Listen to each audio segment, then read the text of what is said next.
Fruit আর fruit, এত পরিমাণে fruit. এই কেকের রেসিপিটি আমি ক্রিসমাসের দিন বানিয়েছিলাম, কিন্তু আপলোড করা হয়নি। আমি ভীষণ অসুস্থ ছিলাম সেই কারণে। তো ভিডিওটি যে যেখান থেকে দেখছেন সবাই একটু শেয়ার করবেন, কারণ অনেক দিন পর ভিডিও ছাড়ছি, ভিডিও তেমন একটা ভিউজ আসবে না।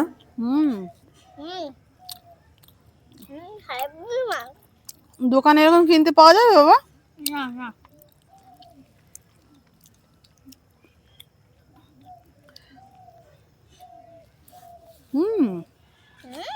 একদম ফার্স্ট ক্লাস হয়েছে না?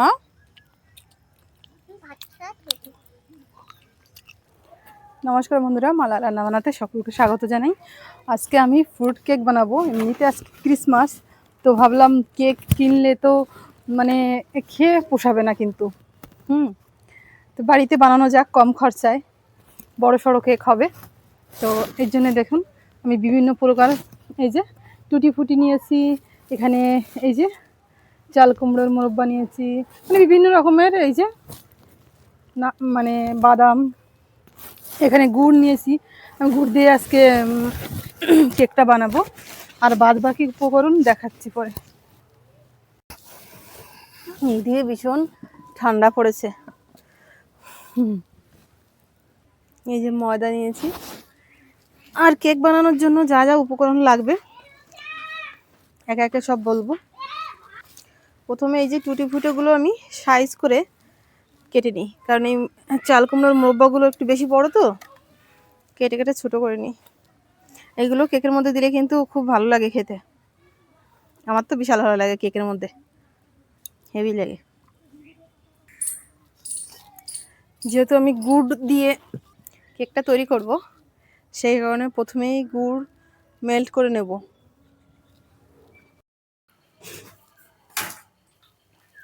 কড়াইতে দিয়েছি সামান্য একটু জল। এবার আমি এই জলের মধ্যে গুড় দেব।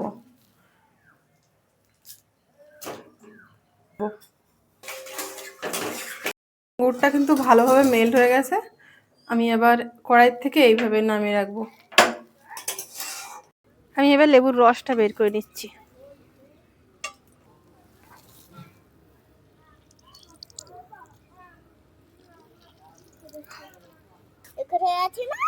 তো এই যে আমি লেবুর রসগুলো সব বের করে নিচ্ছি।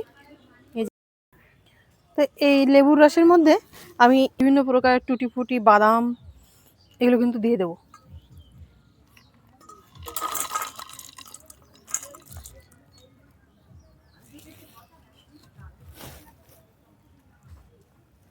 তো এটা আমি 1 ঘন্টার জন্য ভিজিয়ে রাখবো।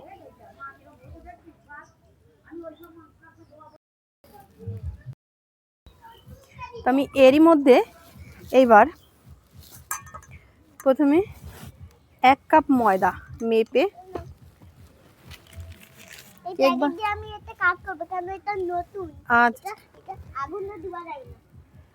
কেক বানাতে গেলে কি হয়, একটু মেপে ঝুপে দিলে কেকটা কিন্তু পারফেক্ট তৈরি হয়। তো আমি এখানে 1 কাপ পরিমাণে ময়দা নিয়ে নিচ্ছি। এই যে 1 কাপ পরিমাণে ময়দা আমি এই ছাঁকনির মধ্যে দিয়ে দিলাম।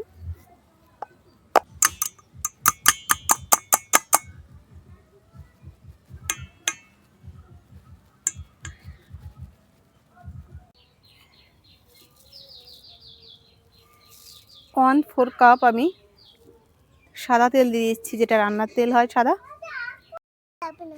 1 4 কাপ দুধ,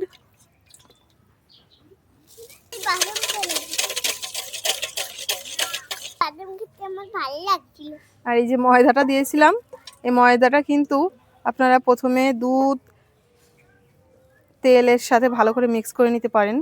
তো আমার এর মধ্যে তো দেওয়া হয়ে গেল, তো আমি মিক্স করে নেব।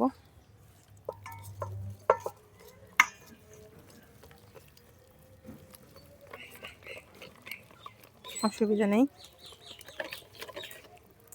এরকম উইক্সের সাহায্যে মেশালে কি হয়, কোনো রকম দলা থাকে না, একদম স্মুথ হয়ে যায় খুব।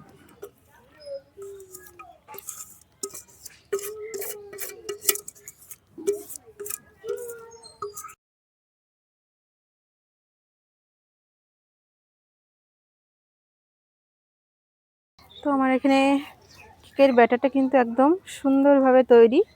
এবার আমি কেক মোল্ডটা রেডি করে নেব।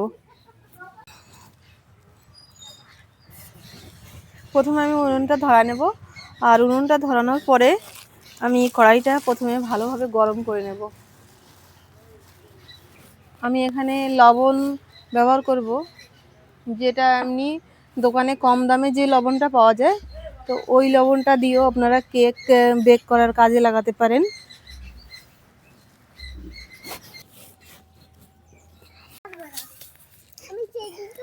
এইখানে আমি 100 গ্রামের মতন লবণ কড়াইতে দিয়ে দিলাম।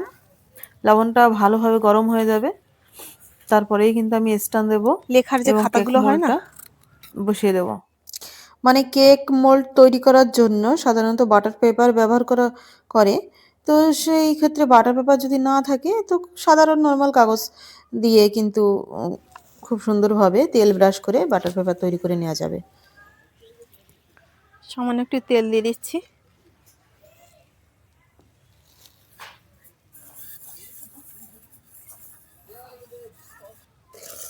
লবণটা ভালোভাবে গরম করে নেব।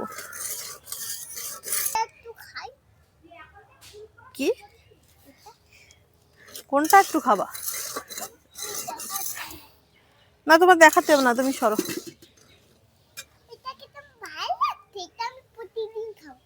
না, প্রতিদিন তোমার কোথা থেকে দেবো আমি? গুড় কিন্তু দেওয়া হয়নি, ভালোভাবে মিশিয়ে নিলাম, তারপরে আমি গুড় দিয়ে দিচ্ছি।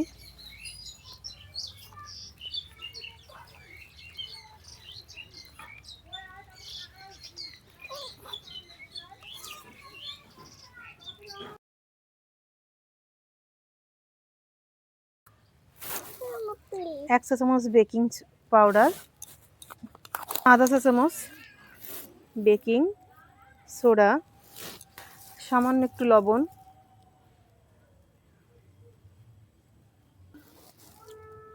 ভ্যানিলা এসেন্স, সামান্য একটু দুধ দিয়ে দিচ্ছি যাতে বেকিং সোডা পাউডার অ্যাক্টিভ হয়ে যায়। বেকিং সোডা পাউডার দেওয়ার পরে কিন্তু বেশিক্ষণ রাখা যাবে না, সঙ্গে সঙ্গে কেক মোল্ডের মধ্যে ঢেলে দিতে হবে, ভালোভাবে একবার মিশিয়ে পরে। আমি এবারে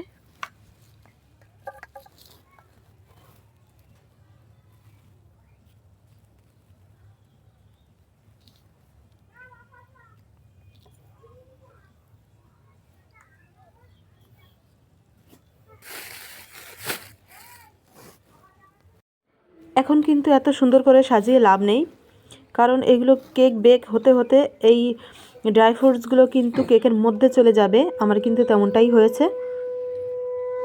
সব থেকে ভালো হয় কেক যখন 50% বেক হয়ে যাবে তখন ড্রাই ফ্রুটসগুলো উপর থেকে সাজিয়ে দিলে সেইগুলো কিন্তু উপরেই থেকে যাবে, সেগুলো আর ভিতরে ঢুকে যাবে না। এখানে কেকের পাত্র পুরোপুরি রেডি। আমি এবার এই কেক মোল্ডটা ধরে আমি এবার স্ট্যান্ডের পরে বসিয়ে দেবো। এবারে কড়াইয়ের ঢাকনাটা দিয়ে মিট মিট করে উনুন জ্বলবে এরকম করে 50 মিনিটের মতন কেকটা কিন্তু বেক করে নিতে হবে।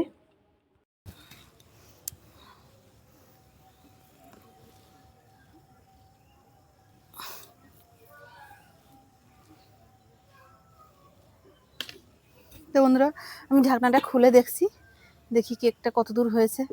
দেখুন, সব সময় কেকের ব্যাটার মানে যেই পাত্রে কেকটা বানাতে হবে সেই পাত্রটা অর্ধেক পরিমাণে ভরা থাকবে। ফুলেছে দেখুন কীরকম, মানে অপরিমাণ ফুলেছে। তারপরে আমার এই জায়গা কিন্তু কম হয়ে গেছে, তার মানে কেকের পাত্রটা অর্ধেক পরিমাণের কেকের ব্যাটার দিতে হবে এবং অর্ধেকটা খালি রাখতে হবে, নাহলে কিন্তু এরকম পরিস্থিতি হবে যে বাইরে বাইরে পড়ে যাচ্ছে। আমি একটা ছুরির সাহায্যে আমি মাঝখানটাতেই দেখবো যে ছুরিটা ক্লিন বেরোয় কিনা। এই যে খুব সুন্দর পরিষ্কার, হ্যাঁ বেরিয়েছে, তার মানে কেকটা কিন্তু পারফেক্টলি কুক হয়েছে।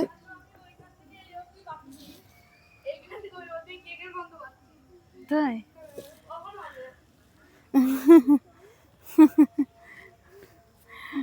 কেক তো হয়ে গেছে, এটা না বেশি নরম হয়ে যাচ্ছে মনে হচ্ছে। তো হয়ে গেছে। হ্যাঁ না না, ফোনটা খুলে কাছাকাছি নিয়ে আয়।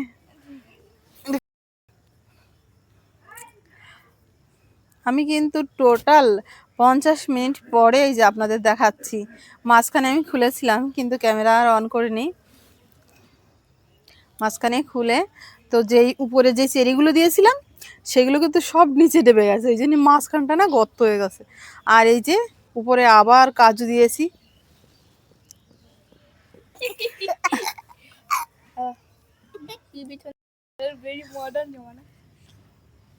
এবার কাটি। এত গরম গরম হয়, একটু ঠান্ডা ঠান্ডা কি করতে হতো।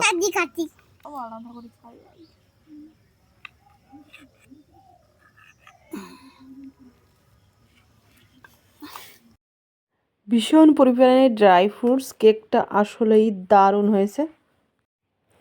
এত পরিমাণে ড্রাই ফ্রুটস এবং নাটস, কেকটা এত সুন্দর, এত স্বাদ।